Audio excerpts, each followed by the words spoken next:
الحمد لله نحمده ونستعينه ونستغفره ونعوذ بالله من شرور أنفسنا ومن سيئات أعمالنا من يهده الله فلا مضل له ومن يضلل فلا هادي له وأشهد أن لا إله إلا الله وحده لا شريك له وأشهد أن محمدا عبده ورسوله يا أيها الناس اتقوا ربكم الذي خلقكم من نفس واحدة وخلق منها زوجها وبث منهما رجالا كثيرا ونساء واتقوا الله الذي تساءلون به والأرحام إن الله كان عليكم رقيبا يا أيها الذين آمنوا اتقوا الله حق تقاته ولا تموتن إلا وأنتم مسلمون يا أيها الذين آمنوا اتقوا الله وقولوا قولا سديدا يصلح لكم أعمالكم ويغفر لكم ذنوبكم ومن يطع الله ورسوله فقد فاز فوزا عظيما أما بعد فإن خير الحديث كتاب الله وخير الهدي هدي محمد صلى الله عليه وسلم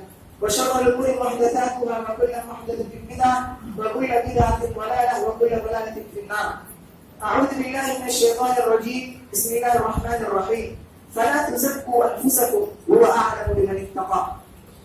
وقال النبي صلى الله عليه وسلم إن المؤمن يرى ذنوبه كأنه قاعد تحت جبل يخاف أن يقع عليه. رب اشرح لي صدري ويسر لي امري واحلل عقدة من لساني يفقهوا قولي سبحانك لا علم لنا الا ما علمتنا انك انت العليم الحكيم رب زدني علما. اللهم صل على محمد وعلى ال محمد كما صليت على ابراهيم وعلى ال ابراهيم انك حميد مجيد. اللهم بارك على محمد وعلى ال محمد كما باركت على ابراهيم وعلى ال ابراهيم انك حميد مجيد. محترم حاضرین جمعہ، بھائیوں اور دوستوں، ہر قسم کی تعریفات و توصیفات کبریائی و بڑائی اللہ وحدہ لا شریک کے لیے لائق و زیبا، جس نے ہم تمام انسان کو اس دنیا میں پیدا فرمایا اور پیدا کرنے کے بعد ہمیں یوں ہی نہیں چھوڑا، بلکہ ہماری رشد و ہدایت کے لیے، فلاح و بہبود کے لیے، کامیابی اور کامیابی کے لیے، جہنم سے نجات اور جنت میں داخلہ کے لیے اللہ رب العالمین نے اپنے کرام علیہ الصلوۃ والسلام کا سلسلہ اس دنیا میں قائم کیا. تمام کرام پر درود اور سلام، خصوصاً ہمارے آخری نبی محمد رسول اللہ صلی اللہ علیہ وسلم پر. بھائی اور دوستو، آج اس جمعے کے خطبے میں جس ٹاپک کو لے کر میں حاضر ہوا ہوں وہ ہے تزکیہ نفس، نفس کا تزکیہ. اب آپ کہیں گے بھائی رمضان کا مہینہ شروع ہو چکا ہے تو رمضان کے تعلق سے کچھ بات ہونی چاہیے تھی. تو پہلے میں یہ بتا دوں کہ رمضان کا جو مہینہ ہے اور رمضان کا مہینہ کا تزکیہ نفس سے بہت ہی گہرا تعلق ہے، آپس میں بہت زیادہ یہ دونوں ریلیٹڈ ہیں. ایسے کیونکہ رمضان کا وہ مہینہ ہے کہ جس میں ہم اپنے گناہوں کو پاک کر لیتے ہیں، اپنے گناہوں کو صاف کر لیتے ہیں تو وہ استغفار کے ذریعے. رمضان کا وہ مہینہ ہے جس مہینے میں اپنے دل کو کینہ سے، بغض، عداوت، مثلا بہت ساری برائیوں سے ہم اپنے نفس کو پاک کرتے ہیں. اس لیے اس جمعے کے خطبے میں تزکیہ نفس کے تعلق سے کچھ بات کروں گا. میرے بھائی اور دوستو، رمضان کا جو مہینہ ہے، یہ رمضان اس کی وجہ تسمیہ کیا ہے؟ رمضان کو رمضان کیوں کہا جاتا ہے؟ رمضان کو رمضان اس لیے کہا جاتا ہے کہ اس مہینے میں روزے دار بھوک کی وجہ سے ان کی پیٹ جلنے لگتی ہے. اور عرب میں کیا ہوتا تھا؟ رمضان بہت ہی گرمی کے موسم میں ہوا کرتا تھا اور رمضان کے مہینے میں پتھر دھوپ سے جلنے لگتی تھی، اسی لیے گرم پتھر کو رموا کہا جاتا ہے. اسی وقت سے بنا ہوا ہے رمضان. اور رمضان کا یہ لفظ حدیث کے اندر کیا آیا ہے؟ جیسے یہ حدیث آئی ہے، وہ حدیث کیا ہے؟ صحیح مسلم کتاب صلاۃ المسافرین، کتاب نمبر 6، باب صلاۃ الاوابین، حدیث نمبر 748. صلاۃ الاوابین یہی تتم الفصال کہ چاشت کی نماز کا وقت اس وقت ہوتا ہے جب اونٹ کے بچے کی پیر جلنے لگے دھوپ کی وجہ سے، تپش کی وجہ سے. پھر بھائی اور دوستو، اسی وجہ سے رمضان کے مہینے کو رمضان کہا جاتا ہے. اس کے بعد آئیے ہم آگے چلتے ہیں. ہمارا موضوع ہے تزکیہ نفس. یہ دو ورڈ سے بنا ہے، دو جملے اس کے اندر، ایک ہے تزکیہ، دوسرا ہے نفس. تزکیہ دو طرح کا ہوتا ہے، ایک ہوتا ہے تزکیت اموال، مال کو پاک اور صاف کرنا، ایک ہوتا ہے تزکیہ نفس، اپنے نفس کو پاک اور صاف کرنا. مال کے تعلق سے جو ہم زکات ادا کرتے ہیں تاکہ ہمارے اموال، جو ہمارے مال کچھ خراب ہے، اللہ رب العالمین ان تمام مال کو پاک و صاف کر دے. اللہ رب العالمین نے حکم دیا نبی صلی اللہ علیہ وسلم کو کہ آپ مومنوں سے صدقہ و خیرات زکات لیجیے تاکہ ان کے مال کی صفائی ہو جائے. اللہ رب العالمین نے فرمایا سورۃ توبہ سورہ بقرہ آیت نمبر 103، خذ من اموالهم صدقۃ تطہرهم وتزکیہم بہا وصلی علیہم، کہ آپ مومنوں سے ان کے اموال کو لیجیے تاکہ ان کے مال کی صفائی ہو جائے، ان کے مال کی پاکی ہو جائے. یہ تو تھا مال کی زکات، مال کا صفایا. اور اسی طریقے سے نفس کا تزکیہ کس طرح ہوگا؟ نفس کا تزکیہ ہمیں محاسبہ کرنا ہوگا، اپنے آپ پر جائزہ لینا ہوگا کہ ہمارے اندر کتنی خوبیاں ہیں، کتنی خامیاں ہیں. اسی تعلق سے میں انشاءاللہ خطبہ آگے پیش کروں گا. اس کے بعد آئیے ایک ہوتا ہے نفس. نفس کی 3 قسمیں ہیں. ایک ہوتا ہے نفس لوامہ، ملامت کرنے والی نفس، کہ جب انسان کوئی برائی کا کام کرتا ہے، برائی کا ارتکاب کرتا ہے تو وہ نفس ملامت کرتی ہے، تو نے یہ کام کیوں کیا، تو یہ حرام مال ہے، یہ مال تم نے کیوں کھایا. اسی نفس کو کہتے ہیں ضمیر. جب انسان بہت زیادہ بے حیا بے شرم ہو جاتا ہے تو لوگ کہتے ہیں تیری ضمیر مردہ ہو گئی ہے، یعنی کہ نفس لوامہ تجھے ملامت نہیں کرتی، تو برائی میں برائی کیے جا رہا ہے، شرم و حیا تیرے اندر نہیں ہے. اسی طریقے سے اس نفس کا ذکر اللہ رب العالمین نے قرآن میں کیا. سورہ قیامت سورہ 75 آیت نمبر 2، وَلَا أُقْسِمُ بِالنَّفْسِ اللَّوَّامَةِ، قسم ہے ملامت کرنے والے نفس کی. اس طریقے سے نفس کی دوسری قسم وہ ہے نفس امارہ. یہ نفس انسان کو برائی کے کام کرنے پر ابھارتی ہے. کہ انسان برائی سے برائی کام کرے، مثلاً بے حیائی، فحش کامی، غلط بدکاری، قتل و غارت گیری، ان تمام برے کام پر یہ نفس ابھارتا ہے، اور اس نفس سے کیا کرتا ہے؟ اللہ رب العالمین نے فرمایا سورہ یوسف سورہ 12 آیت نمبر 53 وما ابرئ نفسی ان النفس لامارۃ بالسوء، کہ میں نفس امارہ سے بری ہوں. یوسف علیہ السلام نے کہا نفس امارہ سے بری ہوں، ان النفس لامارۃ بالسوء، اس لیے کہ نفس امارہ برائی کے کاموں کی طرف ابھارتی ہے. تیسرا نفس وہ ہے نفس مطمئنہ. جب کوئی انسان نیک کام کرتا ہے، اللہ رب العالمین کے راہ میں صدقہ و خیرات کرتا ہے، غلط کام کو چھوڑ کر، غلط راستے کو چھوڑ کر جب راہ ہدایت پر آتا ہے تو انسان کو بہت ہی اطمینان محسوس ہوتا ہے. اور اسی نفس کے لیے اللہ رب العالمین نے خوشخبری دی ہے، خوشخبری سنائی ہے کہ اے نفس تو جنت میں چلی جا، جیسے کہ اللہ رب العالمین نے فرمایا سورہ فجر سورہ 89 آیت نمبر 27 یا ایھا النفس المطمئنہ، اے مطمئن نفس، اے اطمینان والے نفس، ارجع الی ربک راضیۃ مرضیہ، تو اپنے رب کے طرف لوٹ جا اس حال میں کہ تو اس سے راضی ہو، اس سے راضی. پھر بھائی یہ نفس کے تین قسمیں دو. اس کے بعد آئیے ہم دیکھتے ہیں کہ نفس کا ہم محاسبہ کیسے کریں، اپنے نفس کو ہم کیسے سنواریں. اس سے پہلے ایک مثال پر غور کیجیے کہ کوئی کسی کے پاس کوئی سامان رکھا ہو بہت سارے دنوں سے، اور اس سامان کو اگر انسان صاف نہ کرے، استعمال نہ کرے تو سامان پہ زنگ لگ جاتا ہے، سامان پھر قابل استعمال نہیں ہوتا. اسی طرح ہمارا دل ہوتا ہے، اگر اپنے دل کو صاف نہیں کریں، اپنے دل کا تزکیہ نہ کرے تو دل کے اندر بھی زنگ بیٹھ جاتا ہے، جیسا کہ اللہ کے نبی محمد رسول اللہ صلی اللہ علیہ وسلم نے فرمایا سنن ترمذی کی روایت ہے حدیث نمبر 3334 ان المؤمن اذا اثم كانت نقطة سوداء في قلبه، کہ مومن جب گناہ کرتا ہے تو اس کے دل میں ایک سیاہ نقطہ ڈال دیا جاتا ہے. فإذا ونزع واستغفر رسول قلبه، جب وہ توبہ استغفار کرتا ہے، اللہ رب العالمین سے گریبانزاری کرتا ہے تو اللہ رب العالمین اس کی سارے گناہ کو مٹا دیتا ہے. اور یہ زیادہ شقہ یعلم قلبه، اگر انسان توبہ استغفار نہ کرے، اپنا نفس کا تزکیہ نہ کرے، اپنے نفس کا جائزہ نہ لے تو گناہ کرتے کرتے اس کے دل میں زنگ بیٹھ جاتا ہے اور اللہ رب العالمین مہر لگاتا ہے. اسی زنگ کا ذکر اللہ رب العالمین نے قرآن مجید میں کیا سورۃ المطففین آیت نمبر 14 میں کلا بران علی قلوبہم ما كانوا یکسبون، تمہارے دلوں میں جو زنگ لگا ہے یہ تمہارے اپنی کرتوتوں کی وجہ سے، تمہارے گناہوں کی وجہ سے.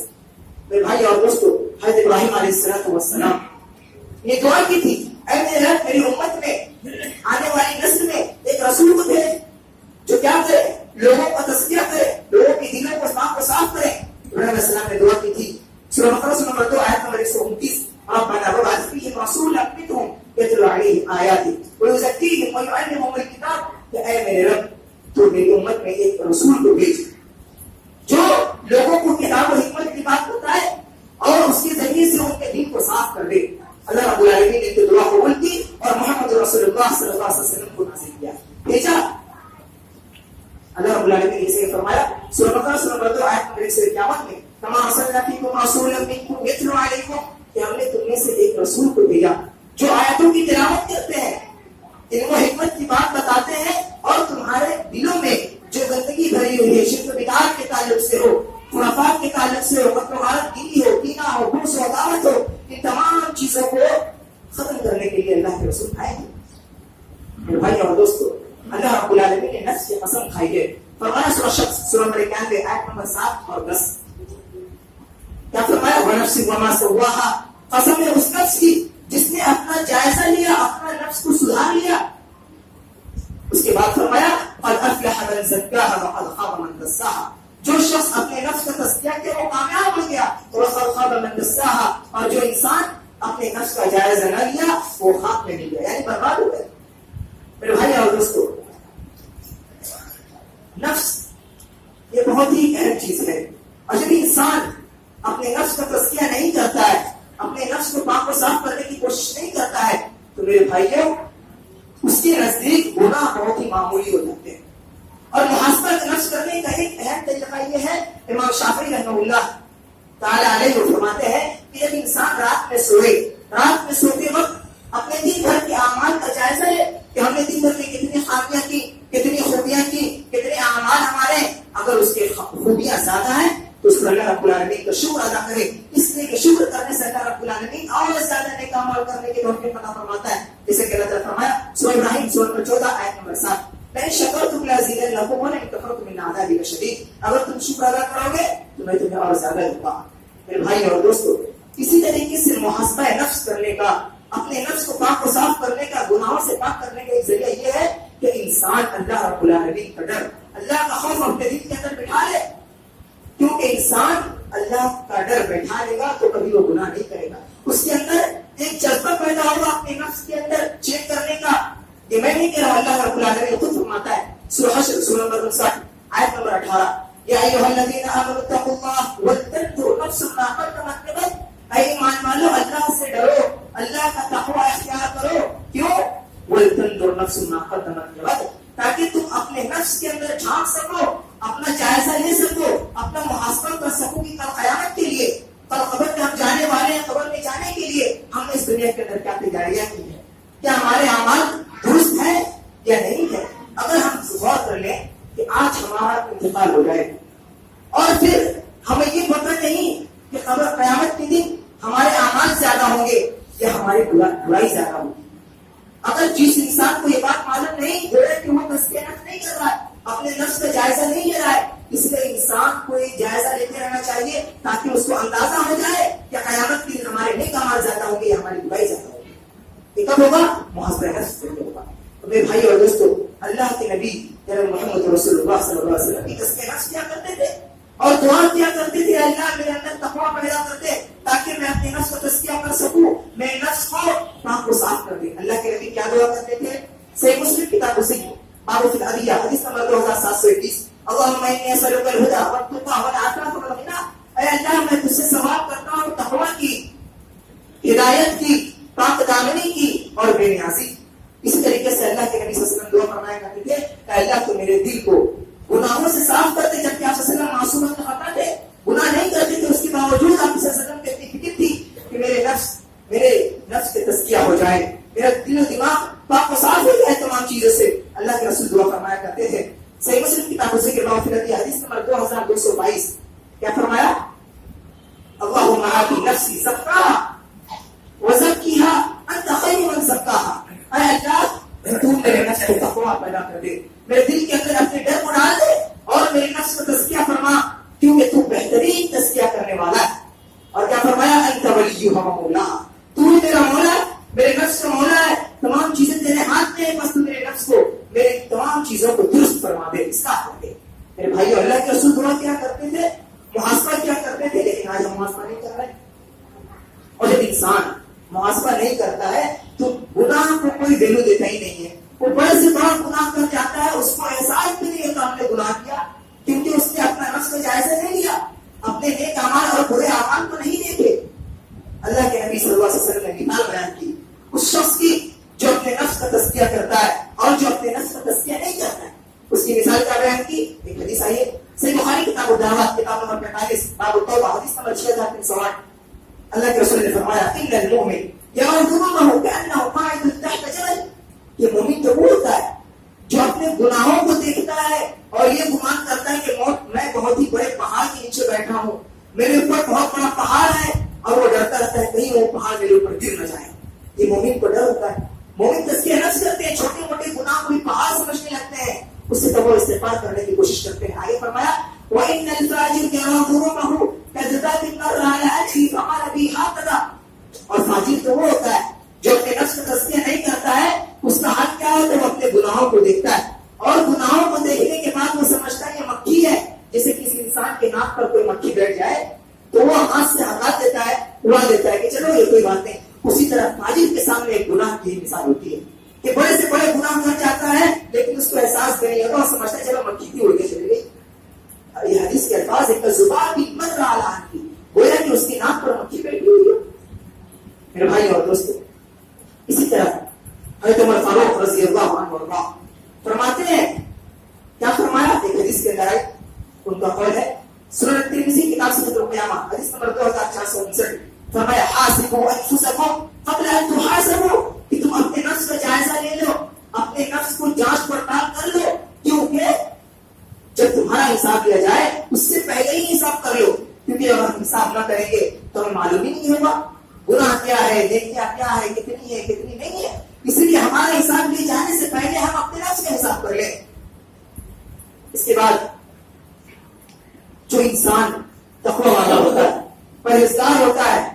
اب اس میں ایک غور کرنے کی بات ہے، ایک سمجھنے کی بات ہے کہ انسان اللہ رب العالمین سے ڈرے تو کب تک ڈرے، کہاں تک ڈرے؟ جب انسان ہمیشہ اللہ رب العالمین سے ڈرے گا تو ہمیشہ گناہوں سے بچا رہے گا. لیکن کچھ لوگوں کا کانسیپٹ یہ ہے کہ جب ہم مسجد میں آئے تو ہی اللہ رب العالمین سے ڈریں، ہم نماز پڑھیں تو ہی اللہ رب العالمین سے ڈر کر پڑھیں، ہم قرآن پڑھیں تو ہی اللہ رب العالمین سے ڈر کر پڑھیں. نہیں، تقویٰ کیا ہے؟ تقویٰ صرف نماز کے اندر نہیں، تقویٰ لین دین میں ہے، تقویٰ تجارت میں بھی ہے، تقویٰ اٹھنے اور بیٹھنے میں، تقویٰ ملنے اور جلنے میں، الغرض کے تمام چیزوں میں تقویٰ شامل ہے. اور اللہ رب العالمین ہمیں یہ تقویٰ کی وصیت کیا. اور تقویٰ کی اتنی اہمیت ہے کہ ہم سے پہلے جو لوگ تھے، یہود و نصارہ، اہل کتاب، بنی اسرائیل، تمام لوگوں کو اللہ رب العالمین نے یہ وصیت کی، یہ حکم دیا کہ اللہ رب العالمین کو ڈر اختیار کرو. اللہ رب العالمین نے کیا فرمایا؟ سورہ نمبر 4 آیت نمبر 133، وَلَقَدْ وَصَّيْنَا الَّذِينَ أُوتُوا الْكِتَابَ مِن قَبْلِكُمْ وَإِيَّاكُمْ أَنِ اتَّقُوا اللَّهَ، کہ ہم نے تم سے پہلے جو لوگ تھے، یہود کتاب، اہل کتاب تھے، یہود و نصارہ تھے، تمام کو ہم نے یہ وصیت کی، یہ نصیحت کی کہ تم اللہ رب العالمین سے ڈرو. وَإِيَّاكُمْ، اور تمہیں بھی یہ وصیت کرتا. معلوم کیا ہوا؟ ہمارے اندر ڈر بیٹھ جائے، اللہ رب العالمین کا خوف ہو جائے تو ہم گناہ کم سے کم کریں گے. میرے بھائی اور دوستو، اللہ رب العالمین فرماتا ہے سورہ آراف کے اندر، سورہ آراف نمبر 7 آیت نمبر 201، ان الذین اتقوا اذا مسهم طائف من الشیطان، کہ جو نیک بندے ہوتے ہیں، نیک بندوں کو جب شیطان بہکا دیتا ہے، کسی برے کام میں لگا دیتا ہے، تذکروا فاذا هم مبصرون، تو جو لوگ نیک ہوتے ہیں، اپنے نفس کا تزکیہ کرتے ہیں، فوراً ان کی آنکھ کھل جاتی ہے. مثال کے طور پر دن میں کوئی انسان برے اعمال کر لیا، گناہ کے کام کر لیا، کسی کے مال میں گھپلہ کر لیا، گھوٹالا کر لیا، تو انسان اگر مومن ہوگا تو رات میں جب وہ سوئے گا، اپنے دن بھر کے اعمال کو یاد کرے گا تو وہ برائی و گناہ اس کو نظر آ جائے گی، اس کی آنکھیں فوراً کھل جائے گی اور فوراً کو استغفار کرنے لگے گا. یہ مومن، یہ علامت مومن کی پہچان ہے. اسی لیے اللہ رب العالمین نے یہاں کہا کہ تم اپنے رب کو یاد کرتے رہو تاکہ تمہارے گناہ معاف ہوتے رہیں، اور یہ مومنیت کی صفت ہے. میرے بھائی اور دوستو، تزکیہ نفس بہت ہی اہم چیز ہے. اور کچھ لوگ ہوتے ہیں کہ اپنے نفس کی تزکیہ خود بیان کرتے ہیں کہ میں فلاں کام کر لیا، میں تو بہت ہی بڑا کام کیا ہوں، میں فلاں اللہ رب العالمین کی راہ میں مال خرچ کیا، اپنی بڑائی خود بیان کرتے ہیں. جبکہ اللہ رب العالمین نے اپنی بڑائی کرنے سے منع فرمایا. کیا فرمایا؟ سورہ نمبر 53 آیت نمبر 32، فَلَا تُزَكُّوا أَنفُسَكُمْ هُوَ أَعْلَمُ بِمَنِ اتَّقَىٰ، کہ تم اپنے نفس کا تزکیہ مت بیان کرو کہ میں نے یہ کر لیا، میں نے وہ کر لیا، بلکہ هُوَ أَعْلَمُ بِمَنِ اتَّقَىٰ، اللہ رب العالمین جانتا ہے کہ تم میں سے تقویٰ والا کون ہے، پرہیزگار کون ہے، کس نے دکھاوے کے لیے خرچ کیا، کس نے دکھاوے کے لیے خرچ نہیں کیا. میرے بھائی اور دوستو، بہت سارے لوگ مال کو خرچ کرنے کے بعد یہ بتاتے پھرتے ہیں. ان کے لیے یہ فارسی کا شعر یاد رکھنی چاہیے. وہ کیا ہے؟ منت منے کشے کی خدمت سننا ہمیں کھلی، منت شناسو کے بخدمت بداشت. یہ اس شعر کا مطلب یہ ترجمہ یہ ہے کہ جو انسان بادشاہ کی خدمت کرتا ہے، یہ اس کے لیے بڑی بات نہیں ہے کہ میں بادشاہ کی خدمت کرتا ہوں، بلکہ بادشاہ کا اس پر احسان ہے کہ بادشاہ نے اپنی خدمت کے لیے اس کو چن لیا ہے. اسی طریقے سے اگر ہم اللہ رب العالمین کی راہ میں مال خرچ کرتے ہیں تو ہمارے لیے بڑی بات نہیں کہ ہم اللہ کی راہ میں مال خرچ کیے، بلکہ اللہ رب العالمین کا احسان ہے کہ اس نے ہم گنہگاروں کے مال کو اپنے راہ میں استعمال کر لیا. اس لیے میرے بھائی، ہماری کوئی بڑائی نہیں ہے، تمام کام کرنے والا ہمارے مال کو اپنے راہ میں اللہ رب العالمین خرچ کرنے والا ہے تاکہ ہمارے گناہ معاف ہو جائے، ہمارے گناہ مٹ جائے. میرے بھائی اور دوستو، اسی طریقے سے ہم انسان اپنے نفس کی جو بڑائی بیان کرتے ہیں اس سے ہم کسی کا نام رکھ دیتے ہیں، چھوٹے بچے کا نام رکھ دیتے ہیں، اچھے اچھے نام رکھ دیتے ہیں، نیکی کرنے والا.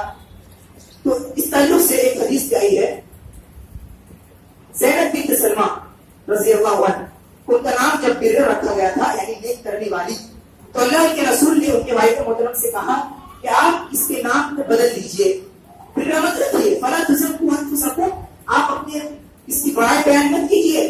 بِأَعْلَمَ أَهْلِ الْبِرِّ، کہ اللہ رب العالمین جانتا ہے کون پرہیزگار ہے، کون نیک کام کرنے والا ہے. تو ان کے والد نے کہا اے اللہ کے رسول، ہم اس کا نام کیا رکھیں؟ تو اللہ کے رسول نے کہا سموہا زینب، آپ اس کا نام زینب رکھیے.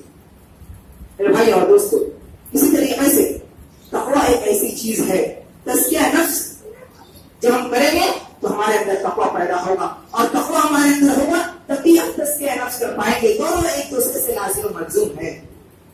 اسی طریقے سے جو انسان تقوی والا ہو جائے, پرہیزگار ہو جائے, یہ سب سے بہتر انسان ہے, تمام لوگوں میں سب سے بہتر انسان. جیسے اللہ رب العالمین خود فرماتا ہے سورہ حجرات سورہ 49 آیت نمبر 13, یا ایھا الناس انا خلقناکم من ذکر و انثی وجعلناکم شعوبا وقبائل لتعارفوا, کہ اے لوگوں ہم نے تمہیں ایک مرد ایک عورت سے پیدا کیا ہے. کیوں؟ وقبائل لتعارفوا, اور تمہیں قبیلے میں بانٹ دیا, گروہوں میں بانٹ دیا. کیوں بانٹا؟ تاکہ ہم ایک دوسرے کو نیچے دکھا سکے نہیں, ایک دوسرے پر فخر کر سکے نہیں, ایک دوسرے کو نیچے دکھانا, ایک دوسرے کو حسب و نسب پر فخر کرنا, خاندان کے بارے اس وجہ سے اللہ رب العالمین نے نہیں بانٹا. آگے فرمایا لتعارفوا, ہم نے اس لیے تمہیں قبیلے میں بانٹا, اس لیے خاندان میں بانٹا تاکہ تم ایک دوسرے کو پہچان سکو, ایک دوسرے کا تعارف ایک دوسرے سے کر سکو, آپس میں ایک دوسرے سے لین دین, تجارت, خرید و فروخت, بیع و شراء کر سکو. اس لیے اللہ رب العالمین نے بانٹا. آگے فرمایا ان اکرمکم عند اللہ اتقاکم, کہ بے شک کہ تمام لوگوں میں تم میں سب سے بہتر انسان, سب سے معزز انسان اللہ رب العالمین کے نزدیک کوئی ہے تو وہ انسان جس کے دل میں سب سے زیادہ تقوی اللہ رب العالمین کا ڈر اور خوف ہو. میرے بھائی اور دوستو, حضرت جندب بن جنادہ یعنی ابو ذر غفاری رضی اللہ عنہ اور معاذ بن جبل رضی اللہ عنہ, یہ راوی حدیث ہے, ادھر وہ کہتے ہیں کہ اللہ کے رسول صلی اللہ علیہ وسلم نے فرمایا, کیا فرمایا؟ وہ حدیث آئی ہے سنن ترمذی کتاب البر والصلہ باب ما جاء فی معاشرۃ الناس حدیث نمبر 1987. اتقوا اللہ حیث ما کنتم, کہ لوگوں تم جہاں کہیں پہ رہو دنیا کے اندر اللہ رب العالمین سے ڈرتے رہو, اللہ رب العالمین کے تقوی اختیار کیے رکھو. کیوں؟ وَاتَّبِعِ السَّيِّئَةَ الْحَسَنَةَ تَمْحُهَا, اس لیے کہ جب تم سے کوئی برائی ہو جائے گی, کچھ گناہ کے کام ہو جائیں گے تو فوراً نیک اعمال کر لیا کرو گے, تو کیا ہوگا؟ ہمارے نیک اعمال ہمارے گناہوں کو ختم کر دیں گے. وَخَالِقِ النَّاسَ بِخُلُقٍ حَسَنٍ, اور لوگوں کے ساتھ اچھے اخلاق سے پیش آؤ, اچھے تعلقات رکھو, اچھے سے میل جول رکھو. میرے بھائی اور دوستو, تزکیہ نفس کے تعلق سے اللہ رب العالمین نے ہم تمام لوگوں کو بہت ساری وصیتیں کیا ہے, بہت ساری باتیں بتائی ہیں. اور رمضان کے مہینے میں ہم نماز پڑھتے ہیں بہت زیادہ اور اس کا ثواب زیادہ ملتا ہے, ہم روزہ رکھتے ہیں, ہم تراویح کی نماز پڑھتے ہیں. ان تمام اعمال ہونے کی وجہ سے ہم اللہ رب العالمین کے بہت قریب ہو جاتے ہیں, اور اللہ رب العالمین سے قریب ہونے کے بعد ہم اپنے گناہوں کی استغفار کریں, اپنے اللہ رب العالمین کے سامنے اپنے نفس کی تزکیہ کا دعا کریں, اپنے نفس کو جانچ پڑتال کرنے کے بعد گناہوں کو اللہ کے سامنے رکھیں, تو اللہ رب العالمین ہمارے گناہوں کو جلدی قبول کر لیتا ہے. اسی لیے رمضان کے مہینے میں اپنے نفس کو محاسبہ کرنا چاہیے, اور یہ سوچنا چاہیے کہ یہ رمضان مبارک کا مہینہ ہمیں ملا ہے. بہت سارے بھائی ہمارے ایسے تھے جو اس سال رمضان مبارک کا مہینہ نہیں پائے, وہ اللہ رب العالمین کو پیارے ہو گئے, وہ انتقال کر چکے. اللہ رب العالمین کا شکر ہے کہ اللہ رب العالمین نے ہمیں رمضان مبارک کا مہینہ پھر سے نصیب کیا, پھر سے عطا کیا. اور ہر انسان یہ سوچے کہ یہ رمضان مبارک کا مہینہ ہماری آخری رمضان ہے. اگر کوئی انسان سوچ لے ہماری رمضان آخری رمضان ہے تو سوچیے وہ عبادت کیسے کرے گا, وہ نماز کیسے پڑھے گا, وہ قرآن کی تلاوت کس دلگی سے کرے گا. اگر انسان سوچ لے تو میرے بھائی رمضان اس کے لیے بہت ہی اچھی ہے. رمضان تو ویسے تمام لوگوں پر آتی ہے, لیکن ہر کوئی اس سے استفادہ نہیں اٹھا پاتا. جیسے کہ بارش تو ہر جگہ ہوتی ہے, لیکن جس زمین جہاں نرم ہوتی ہے وہ پانی کو جذب کر لیتا ہے, اور سخت زمین پانی کو جذب نہیں کر پاتی. اسی طرح ہم انسانوں کا معاملہ ہے کہ رمضان تو تمام لوگوں کے اوپر ہے, لیکن جو مومنین ہیں, اللہ کے نیک بندے ہیں, تقویٰ والے ہیں, وہ رمضان کی جو برکات ہے, فیوز ہے, وہ تمام چیزوں کو اپنے اندر سمو لیتے ہیں, اس کے قدر حکمت کو اپنے اندر سمجھ لیتے ہیں. لیکن جو فاجر ہے, جس کے اندر اسلام کی دولت نہیں ہے, اس کے اوپر بھی رمضان آیا, لیکن رمضان کی قدر و اہمیت, اس کی منزلت اس کے پاس نہیں ہے. اس لیے اللہ رب العالمین کا شکر کرنا چاہیے, اس سے توبہ استغفار کرنی چاہیے کہ اللہ رب العالمین نے مجھے مسلمان بنایا. رمضان کی جو حکمت ہے, جو برکات ہے, اس سے مجھ سے مستفیض کیا. اسی طرح انسان اگر چاہتا ہے کہ ہماری نماز درست ہو جائے, نماز کو بتائی جائے, تو انسان یہ سوچ لے کہ ہم نماز پڑھ رہے ہیں تو یہ ہماری آخری نماز ہے. ظہر کی نماز پڑھ رہے سمجھ لے ہماری آخری نماز ہے, عصر کی پڑھ رہے سوچ لے ہماری آخری نماز ہے, اس کے بعد موقع نہیں ملنے والا. اب انسان سوچ لیجیے آپ کہ جو انسان آخری نماز پڑھ کے آخری نماز سوچ لے تو وہ کس طرح پڑھے. اگر کوئی انسان اس کے گردن پر تلوار رکھ دے یا بندوق رکھ دے اور کہے کہ میں تجھے مار دوں گا, تو وہ انسان کیا کہے گا؟ مجھے 2 رکعت پڑھنے کا موقع دے دو. جب وہ انسان 2 رکعت نماز پڑھے گا اپنے موت سے پہلے, تو کس طرح نماز پڑھے گا آپ تصور کر سکتے ہیں؟ لیکن اللہ رب العالمین سے دھیان لگا کر کے تمام خوشی و خضوع کے ساتھ 2 رکعت کو انسان سوچتے ہیں ہر نماز میں کہ یہ نماز ہماری آخری نماز ہے، اس کے بعد ہم دنیا سے رخصت ہو جانے والے ہیں، کہ کوئی نہیں جانتا کہ اللہ رب العالمین کب کس کو بلا لے. اس لیے میرے بھائی اللہ رب العالمین کا شکر ادا کرنا چاہیے. اللہ رب العالمین نے اتنی ساری نعمتیں ہمیں دی، اس پر اللہ رب العالمین کا شکر ادا کرنا چاہیے. اتنی نعمتیں اگر ہم گننا چاہے نہیں گن سکتے. اللہ تعالیٰ فرمایا سورہ رسول آیت نمبر 18 وَإِن تَعُدُّوا نِعْمَتَ اللَّهِ لَا تُحْصُوهَا. اگر تم اللہ رب العالمین کی نعمت کو، احسان کو، اس کے فیوض برکات کو، اس کے تمام معاملات کو اگر تم گننا چاہو، شمار کرنا چاہو، نہیں کر سکتے. ان اللہ غفور رحیم، اللہ رب العالمین تو بخشنے والا ہے، رحم کرنے والا ہے. اور دوسری فرمایا اگر تم زمین کے تمام درختوں کو قلم بنا لو اور زمین کے ساتوں سمندر جتنے تمام ساتوں سمندر کو سیاہی بنا لو اور تم چاہو کہ ہم اللہ رب العالمین کی تعریف لکھ دیں، اللہ رب العالمین کی نعمتوں کے احسان لکھ دیں، نہیں لکھ سکتے. اللہ رب العالمین کیا فرمایا؟ سورہ نمبر 31 آیت نمبر 27 وَلَوْ أَنَّ مَا فِي الْأَرْضِ مِن شَجَرَةٍ أَقْلَامٌ وَالْبَحْرُ يَمُدُّهُ مِن بَعْدِهِ سَبْعَةُ أَبْحُرٍ مَا نَفِدَتْ كَلِمَاتُ اللَّهِ. اگر زمین کے درختوں کو تم قلم بنا لو، زمین کے ساتوں سمندر کو سیاہی بنا لو، اللہ رب العالمین کی تعریفات ختم ہونے والی نہیں. میرے بھائی اور دوستو، ضرورت اس بات کی ہے اور تقریب کا خلاصہ اور لبی لبام یہ ہے کہ جب تک ہم اس دنیا میں رہیں ہم اپنے آپ کو اللہ رب العالمین کے حوالے کریں، گناہوں سے اجتناب کریں. اللہ رب العالمین کو اور ہم اپنے دین کی طرف اٹھائیں تاکہ ہم گناہوں سے بچے رہیں. آخر میں اللہ رب العالمین سے دعا ہے کہ اللہ العالمین تو جب تک ہم مسلمانوں کو، ہم لوگوں کو اس دنیا میں رکھے، ایمان پر رکھے اور ہمارا خاتمہ ہو تو ایمان پر خاتمہ ہو. اے عالمین تو ہمارے اندر اپنے ڈر، اپنے خوف کو پیدا کر دے. اے عالمین تو ہم تمام لوگ اپنے نفس کا تزکیہ کرنے کی توفیق عطا فرما. اے عالمین ہم میں سے جو لوگ یہاں بیٹھے ہیں جن کی برائیاں زیادہ ہیں، نیکیاں کم ہیں، ان کو نیکیاں زیادہ کر دے اور برائیاں کم کر دے. اے عالمین تو جب بھی ہمیں اپنے پاس بلا، اپنی رضامندی اور خوشنودی کے ساتھ بلا. اے عالمین ہم نے جو بیمار ہے اپنی شفا کامل عطا فرما. آمین. ہمیں جو قرضدار ہیں ان کے قرض ادا کرنے کی توفیق عطا فرما. آمین. وآخر دعوانا الحمد للہ رب العالمین.